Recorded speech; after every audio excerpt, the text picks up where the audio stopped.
আজকে অনেকেই বলে যাদের কোনো রাজনৈতিক নিবন্ধন নেই, আজকে তারা 2-1 দিন যাবত আবার ফিরে নরম করে শুরু হয়েছে, তাদের কথাবার্তার মধ্যে দুঃখ প্রকাশ শুরু হয়েছে।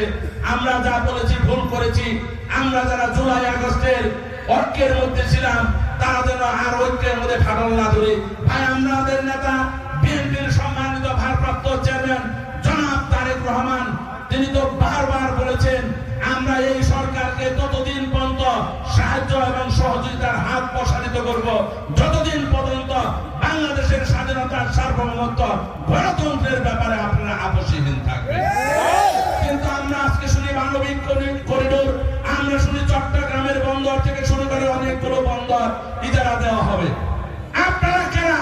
আপনারা তো কোনো জনগণের ভোটে নির্বাচিত সরকারের নন। আপনারা এটা দিতে পারেন না। জনগণের ভোটে যে সরকার আসবে তারা এই সব বিষয়ে তারা সিদ্ধান্ত নেবে। আপনাদের সাথে পতিত স্বৈরাচার সরকারের সাথে আমরা কিন্তু একই রূপ দেখতে পাই।